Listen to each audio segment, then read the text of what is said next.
Agaseke k'amakuru mu karere ngapfunduriye muri Kongo Kinshasa. Ibiganiro byo gushaka amahoro mu burasirazuba bwa Kongo hagati ya leta ya Kongo Kinshasa n'umutwe w'M23 bigiye kongera gusubukura nk'uko amakuru atandukanye byemeza ku nshuro ya mbere bikabera mu Burayi. Radio mpuzamahanga y'Abafaransa rivuga ko ibiganiro bitegurwa na Qatar kuri iyi nshuro bigiye kubera mu Suisse bikazatangira kuwa mbere tariki ya 13 ukwezi kwa kane kugeza kwa gatanu mu cyumweru gitaha. Lawrence Kanyukuvugira M23 kuwa gatatu yatangaje ko indege ya drone y'ingabo za leta ya Kongo yateye agace gatoya ka Nyabyondo muri teritwari ya Masisi muri Kivu y'Amajyaruguru iminsi mike mbere ibiganiro bishya mu nzira y'amahoro ya Doha. Ikinyamakuru Africa Intelligence kivuga ko ibiganiro hagati ya M23 n'Kinshasa bidashobora gukomereza i Doha kubera intambara mu burasirazuba bwo hagati, ko amakuru gikesha abatiyetse ari uko bigiye gukomereza i Geneve mu Busuwisi. Ikigo Center International Cooperation cya kaminuza y'Inok muri Amerika cyemeza ko ibyo biganiro bizatangira mu cyumweru gitaha mu Busuwisi. Impande zombi harimo umugize amasezerano zamaze kumvikana ariko bitarashyirwa mu bikorwa kugeza ubu, hakaba n'ibindi bitarumvikanwaho. Mu byo bari bumvikanye barimo agahenge no guhagarika imirwano bitubarijwe kugeza ubu, kuko imirwano imaze iminsi ivugwa mu bice bitandukanye bya Kivu y'Amajyaruguru na Kivu y'Amajyepfo. M23 n'itwirwanaho bakorana bashinja ingabo za leta yo Kongo ibitero by'indege mu duce dutuwe n'abaturage cyane muri Minembwe n'ahandi. Iby'igisirikare cya Kongo kirinze kugira icyo kivugaho kugeza ubu. Kimwe mu byibazwa mu biganiro bizabera mu Busuwisi ni ingendo z'abamwe mu ntumwa za M23 zijya i Burayi, mu gihe benshi mu bakuriye uwo mutwe inyandiko zabo z'inzira zatejwe agaciro na Kongo Kinshasa. Radio mpuzamahanga y'Abafaransa RFI ivuga ko mu gihe Qatar yarafashaga ingendo zabo zidoha ishobora no gufasha mu kugira ngo bajye i Burayi mu Busuwisi. Mu mwaka ushize Ubusuwisi bwagirije ibikorwa byo guhuza Kigali ishinzwe gukorana n'M23 n'ubwo ibihakana, ndetse na Kinshasa nayo iri gufatanya n'FDL nayo ihakana. Bizaba ari ubwa mbere abahagarariye M23 na leta ya Kinshasa bahuriye mu biganiro bitaziguye i Burayi nyuma y'ibyabaye imbere muri Angola no muri Qatar. Ariko kandi igisirikare cya Repubulika ya Demokarasi ya Kongo ibuniye cyamaganye ibikorwa by'urubyiruko rumwe rwitambitse imodoka z'ingabo za MONUSCO ruzitera amabuye ruzibuza kwinjira muri santere ya Mambasa muri Ituri. Mu itangazo ryahise hagaragara kuwa gatatu, umuvugizi w'ingabo za leta ya Kongo muri Ituri Lieutenant Jules Ngongo yavuze ko ibyo bikorwa ari imyitwarire yo kurwanya Repubulika idatanga umusanzu mu bikorwa by'amahoro, ahubwo ifasha imitwe yitwaje intwaro itera ubwoba abaturage bo muri ako karere. Ati iki ni igikorwa cyo kwigomeka imyitwarire irwanya Repubulika. Twagiye dukorana na MONUSCO haba muri Irumu, Mahagi, Jugu cyangwa Mambasa, turakomeza gukora nk'umuntu umwe.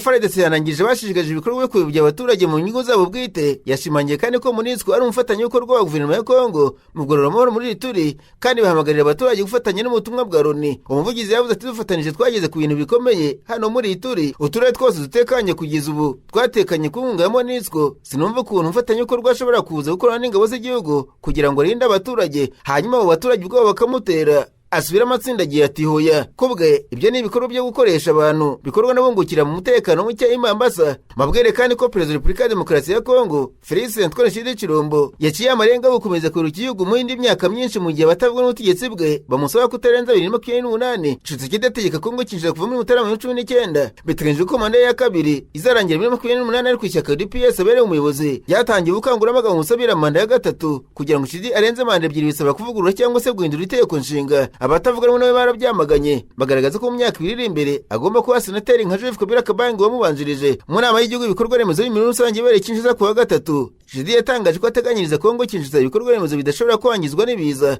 kandi ko banki y'isi yiteguye kubimufashamo. Tshisekedi yavuze ko afite intego yo guhindura Kongo Kinshasa igihugu giteye imbere kandi gishobora guhatana ku rwego rwa Afurika mu nzego zitandukanye bitarenze 2034 byumvikanisha ko icyo gihe azaba kiri ku butegetsi. Ati intego yanjye no gushyira Kongo ku ruhembe muri 2034 ikaba igihugu kiri ku murongo mwiza giteye imbere kandi gishobora guhatana ku rwego rw'umugabane. Dufite gahunda yo kubyaza umwanya turimo ku isi inyungu zikomeye. Abo mu ishyaka DPS barimo umunyamabanga mukuru waryo Augustin Kabuya bagaragaza ko nta cyabuza kuvugurura itegeko nshinga Kongo n'abamubanjirije babikoze. Kabuya na bagenzi bose basobanura ko Tshisekedi atagiye ku butegetsi kugira ngo arangize manda ebyiri, ahubwo ko ubutumwa agomba gusohoza bwo gukemura ibibazo Kongo Kinshasa ifite, bityo niburangira akabona kuzava kuri uwo mwanya. Nararanganisha amaso ibinyamakuru byandikirwa muri Uganda. Abanyamakuru bashyize amakaramu ku mpapuro barandika banditswe Perezida Kaguta Museveni yakize mu kera gato umwanya wa Perezida na Vice Perezida w'inteko ishinga amategeko. Abantu bakeka ko ishyaka NRM ryamaze kwemeza Anita Yamonge na Thomas Tayebwa yavuze ko bitararangira ariko ko bizaganirwa mu gihe cyageze. Iri jambo rya Perezida Museveni ngo ryatumye abantu benshi basimbukira mu bicu, cyane cyane umugore Nobati Mao Perezida w'ishyaka DP nayo wagaragaje ko yifuza guhatanira uyu mwanya uri mu ikomeye muri Uganda. Hari umwihero w'ishyaka NRM ubera ahitwa Cyankwanzi muri Uganda. Ikinyamakuru Chimp Report cyavuze ko mu ishyaka NRM harimo umwuka mubi ushingiye ku miyorere yaryo. Kuba Museveni usanzwe uri Perezida w'ishyaka yavuze ko bitararangira ngo biratanga amahirwe menshi yo kuba buri wese mwashakaga kuba Perezida w'abadepite ashobora kongera kwiyamamaza. Mu banyapolitiki bo ku rwego rwa minisitiri bamaze gutangaza ko bifuza uyu mwanya muri minisitiri w'ubucamanza Nobati Mao barimo kandi Perezida na Muganza w'ubutaka. Odinga n'abadepite Lydia Wanyoto, Ariyo Nyoroke Odilia n'abandi. Ikinyamakuru cyavuze ko mu ishyaka imbere bo mu Rwanda ba NRM bijuje turi ku myanya hejuru ntahitamo hatabaye guhatana kandi amahirwe bagomba kubangana. Abashyigikiye Among na Tebwa basanzwe kuri iyi myanya bavuze ko bikenewe ko bongerwa n'imanda kuko bamamaje Perezida Museveni batizigamye mu matora ashize. Abakurikirana hafi amakuru mu ishyaka NRM bagaragaza ko umwanya wa perezida w'ishyaka kuri ubu ngubu uri kurwanirwa n'abantu benshi, hamwe kumenya uzawe gukora bigoye kugeza ubu kuko bisa naho umwuka wamaze gushyuha mu ishyaka ku buryo utahita wemeza niba Anita Among ari uzawuhabwa muri aka kanya. Ni Nyabije muri Tanzania abanyamakuru bicaye imbere ya mudasobwa barandika mwanditse ko Perezida Samia Suluhu Hassan yategetse abaturage n'abategetsi bagenzi be kwizirika umukanda muri iki gisi yugarijwe n'uburyo ibikomoka kuri peteroli, asaba ko bishoboka abatetsi bajya bakorera mu ngo esansi ikagabanuka. Ikinyamakuru Daily Nation cyo muri Kenya cyavuze ko mu muhango wo kurahiza mu bategetsi mu biro bye kuwa gatatu Madame Samia Suluhu yategetse ibigo bya leta n'abakozi ba leta kugabanya esansi bakoreshaga mu mamodoka yabo. Kuri ingingo ikinyamakuru cyavuze ko ubwe yavuze ko agabanyije umubare w'imodoka zamuherekezaga mu kazi aho yabaga agiye. Amakuru ataremezwa neza agaragaza ko Madame Samia Suluhu Hassan ari mu bategetsi muri kano karere barekezwa n'umurongo muremure cyane w'imodoka zibarirwa muri mirongo. Kuri yavuze ko ingendo ze zaba zigizwe n'imodoka agendamo, imodoka polisi mucungira umutekano n'indi imwe ishobora kwifashishwa bibaye ngombwa. Abandi bategetsi bamuherekeza bazajya bagenda muri bisi bose hamwe nta uzongera kugenda n'imodoka ye. Perezida Samia Suluhu Hassan yanangije abacuruzi kutaba barusubira mu nduru ngo bazamure ibiciro bitwaje ko esansi yazamutse nyamara basanganwe ibicuruzwa mu masitoke yabo. Uyu mutegetsi mukuru mu gihugu cya Tanzania cyo kurayibukije abaturage ko ari ibicuruzwa bizagenda bakwiye kubyitegura, asaba ko abantu bagira umuco wo gukoresha ibintu bike mu gihe bishoboka. Agaseke k'amakuru mu karere gapfunikire nk'undi abanyamakuru bakoze ba muri Norandika manzi ko nyuma y'imyaka 3 bavugurura imitegekere y'igihugu cy'u Burundi abaturage bavuze ko hakiri imbogamizi mu kugera kuri serivisi mu nzego bivuga ko zegerejwe abaturage kuko zabegereye mu nyandiko ariko bigaragara ziri kure yabo. Mu bice bitandukanye by'igihugu kubona serivisi biyoze ngo biracyagoye, ni nako bimeze cyane cyane mu gace ka Murwi muri komine Cibitoke mu ntara ya Bujumbura aho abaturage bagorwa kubona zimwe mu nyandiko z'ubutegetsi zitangirwa kuri komine. Abaturage bavuga ko bagomba gukora ingendo ndende kugira ngo babone indangamuntu z'indi nyandiko. Ibi kandi bigaragara ku musozi wa Gasenyi mu gace ka Buganda aho abaturage bakoresha hafi amafaranga 100,000 by'amarundi mu ngendo zo kugera no kugaruka bavuye kuri komine ya Bukinanyana. Inkuru icukumbuye mu kinyamakuru Iwacu ivuga ko abategetsi b'utugari bavuze ko badafite ibikorwa remezo bihagije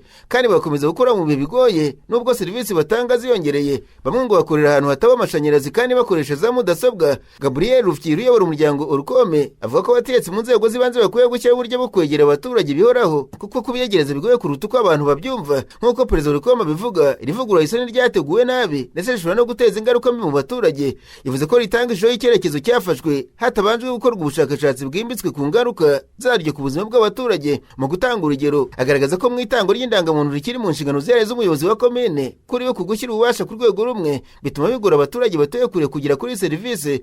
Nk'uko uyu mugabo usanzwe ari impuguke mu bukungu bivuga, abategetsi ba komine bagombye gushyiraho ingengabihe yo gusura buri gihe amazone bafite mu nshingano kandi bafite intego zisobanutse kugira ngo serivisi z'ubuyobozi zegerezwe abaturage mu buryo bwa nyabwo. Bwana Rufyiri kandi avuga ko yiboneye ubwe aho abaturage bamaze hafi ibyumweru 2 bashaka inyandiko y'ubuyobozi ya komine binabona ko bidakwiye habe namba mu gihugu cy'u Burundi. Abasesenguzi mu Burundi bagaragaza ko igitekerezo cyo kwegereza abaturage ubuyobozi cyari inyamibwa ariko gikorwa nabi ndetse n'imyanya imwe n'imwishyirwa mu bantu badafite ubumenyi n'ubushobozi bihinduka umugogoro ku baturage bashaka serivisi bagorwa no kwibona kandi uburenganzira bwabo. Mu mahanga muri Afurika mubwire ko perezida w'ishyirahamwe ry'umupira w'amaguru muri Afurika Patrice Motsepe yavuze ko yakwishimira ko hakorwa iperereza ku birego bya ruswa muri iri shyirahamwe. Yavuze ko ntacyo bafite bahisha nyuma y'inama yagiranye n'abategetsi ba Senegal Dakar kuwa gatatu.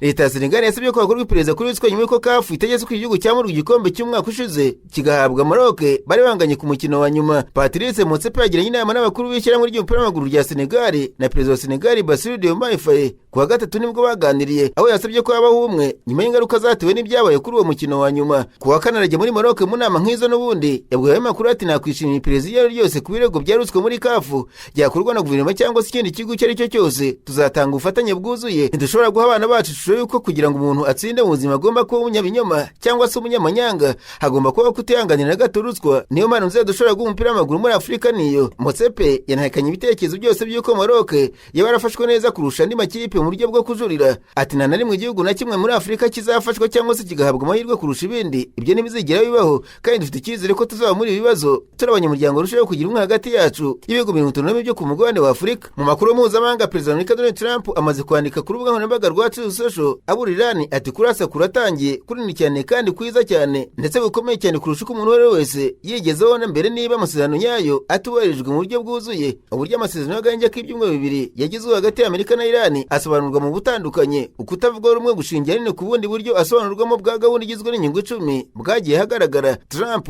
avuga ko ari itsinda rimwe ryonyine ry'ingingo zifite icyo zivuze zemewe na Leta Zunze Amerika. Yasobanuye neza icyo ashaka mu cyo yita amasezerano ya nyayo, ati nta ntwaro kirimbuzi za nucleaire ndetse umuhora wa Hormuz uzafungurwa kandi utekane. Habayeho uburyo bwinshi bwo kubisobanura ku ruhande rwa Irani. Ibitangazamakuru bya leta ya Irani byahishuye ko ingingo imwe irimo kurangiza imirwano muri Irani, Iraq, Yemen na Libani, kongera gufungura ubunigo bwa Hormuz no kwemeza byuzuye gukuraho ibihano Amerika yafatiye Irani. Nyuma gahunda igizwe n'ingingo 10 y'akanama k'ikirenga k'umutekano w'igihugu ka Irani yagaragaye ndetse yongeraho itunganwa rya uranium, ndetse Irani igakomeza kugenzura ubunigo bwa Hormuz. Ubusabe bujyanye n'itunganwa rya uranium nyuma bwaje gukurwa mu nyandiko isemuye mu Cyongereza ku kanama k'umutekano. Mu butumwa bwa Trump ntiyakomeje kuba gahenge karimo Libani. Iki gihugu nacyo kikaba ari indi ngingo ikomeye itavugwaho rumwe mu bigize amasezerano y'agahenge. Hanyuma kandi mu gitondo cyo kuwa kane igiciro cy'igitoro cyazamutse ku isoko mpuzamahanga, mu gihe abashoramari bakomeje gukurikirana uko ibintu bihagaze ku gahenge hagati ya Amerika na Irani. Aya masezerano y'agahenge y'ibyumweru bibiri yatangiye kugeragezwa nyuma y'uko Israel igabye ibitero byinshi kandi bikomeye muri Libani, bituma Tehran ibura ko hazaba igisubizo kizatera kwicuza n'ibyo bitero bikomeje. Ibiciro by'ibitoro byari byamanutse cyane kuwa gatatu nyuma y'itangazo ry'ayo masezerano arimo kongera gufungura inzira y'ingenzi mu bwikorezi bwo mu mazi y'umuhora Hormuz. Urujya n'uruza muri iyo nzira y'ingenzi ikoreshwa mu gutwara ibicuruzwa by'amato rwarahungabanijwe cyane nyuma y'uko Irani igabye ibitero ku mato yagereje kunyura muri uwo muhora, yimura ku bitero byo mu kirere byagabwe na Amerika na Israel kuri Irani. Akagunguru k'ibitoro gatunganijwe bizwi nka Brent kazamutseho 2.2% kagera ku madolari 96.7 y'Amerika. Ibiciro by'ibitoro biracyari hejuru cyane ugereranyije n'uko byari bimeze mbere y'uko intambara itangira ku itariki ya 28 z'ukwezi kwa kabiri. Ingaruka zizamuka ry'ibiciro zatangiye kuboneka mu bihugu byo mu karere, aho muri Tanzania litiro imwe ya lisansi yazamutseho amashiringi arenga 500 y'icyo gihugu, mu Rwanda ikazamuka amafaranga arenga 300. Abacuruzi bakomeje kureba niba hari imperuka ziba ku icuruzwa ry'ibitoro mu gihe umubano hagati ya Irani na Amerika bigaragara neza ko udakomeye nk'uko byatangaje London Price wo mu kigo cy'ubujyanama cya Frontier Economics. Yongeye ko kubera ko mu bikorwa remezo by'ibitoro na gazi byangiritse bizatwara igihe kugira ngo bisanwe, bishoboka ko ibiciro bizakomeza kuba hejuru nibura mu gihe cy'umwaka umwe. Ubwo kandi umunyamabanga mukuru w'umuryango w'umugironi Antonio Guterres aramagana byimaze ibitero bikomeye Israel yagabye muri Libani ku itariki 8 Mata, kandi arasaba impande zose guhita zihagarika imirwano nk'uko itangazo ry'umubyize bivuga. Iryo tangazo rivuga ko ibyo bitero byatumye abasivile barirwa mu magana bicwa ndetse bagakomereka, harimo n'abana, kandi byangije ibikorwa remezo bya gisivile. Guterres akomeza ko hangayikishijwe cyane ingaruka zikomeje kwiyongera ku basivile, kandi ko yanganije leta ya Libani yabure ko igikorwa cya gisirikare muri Libani giteje ibyago bikomeye ku gahenge no ku muhati uganisha ku mahoro arambye kandi yuzuye muri ako karere. Yongeye ko nta gisubizo cya gisirikare kiri muri intambara. Donald Trump yongeye kunenga umuryango wo gutabara n'uburayi na Amerika OTAN kutakiye Amerika mu ntambara yo muri Irani nyuma y'inama y'umuhezo yagiranye n'umuryango mukuru wa OTAN Mark Rutte mu biro bya Perezida Amerika White House. Mu butumwa yatangaje kuri Truth Social muri iyo nama, Perezida Amerika yavuze ati NATO ntiyari hari igihe twari tubakeneye kandi ntibazaba bari twongera kubakenera. Hagati aho Rutte yabwiye ikinyamakuru CNN ko inama na Trump yari irimo kubwizanya ukuri kandi ko harimo kwisanzura cyane, nubwo bigaragara ko hari ukutavuga rumwe. Mbere y'inama yo kuwa gatatu, Trump yari yakinnye igitekerezo yo kuva muri OTAN nyuma y'uko ibihugu byinshi byo muri OTAN byanze ubusabe bwe bwo gufasha mu kongera gufungura ubunigo bwa Hormuz mu rwego rwo kudohora ibiciro byongera ku isi by'ukomoka kuri peteroli. White House ntiyishuye ibyavugiye muri iyo nama. Umunyamabanga mukuru wa OTAN yamaze amasaha arenga 2 muri White House kuwa gatatu n'ubundi, nubwo bitazwi igihe inama na Trump yamaze. Iyo nama irituze kuba uburyo guhendahenda no kwemeza Trump ko biri mu nyungu ze ndetse no mu Amerika kuguma mu muryango wo gutabarana wa OTAN. Hagati aho mu kiganiro yagiranye na BBC, Minisitiri wungirije ushinzwe ububanyi n'amahanga wa Irani yavuze ko Amerika igomba guhitamo n'ibishaka intambara cyangwa se amahoro. Saeed Khatibzadeh ati ntibashobora kujya rimwe n'ibijyana. Ibyo birasobanutse neza. Yavuze ko bitera Israel ikomeje kuva kuri Libani ari ihonyora rikomeje ry'agahenge hagati ya Amerika na Irani. Ingabo za Israel zivuga ko ibitero byazo by'umujoro ryakeye byarashe ku bikorwa remezo by'umutwe wa Hezbollah wo muri Libani ufashwa na Irani. Minisitiri w'ubuzima ya Libani yavuze ko abantu 300 biciwe muri ibyo bitero byo kuwa gatatu byamaganwe henshi mu mahanga n'abandi barenga 1000 barakomereka. Minisitiri Khatibzadeh yavuze ko Irani isaba buri muntu wese muri Burasirazuba bwo hagati gukurikiza aya masezerano, kandi twiteza abanyamerika kugenza gutyo nabo n'inshuti zabo. Ubwo yarabajijwe n'umunyamakuru Nick Robinson yo mu kiganiro Today cya BBC Radio 4 niba Irani izavuganira niba ibitero bya Israel bikomeje, ati turimo kwibana cyane ku mibereho myiza y'Uburasirazuba bwo hagati bwose.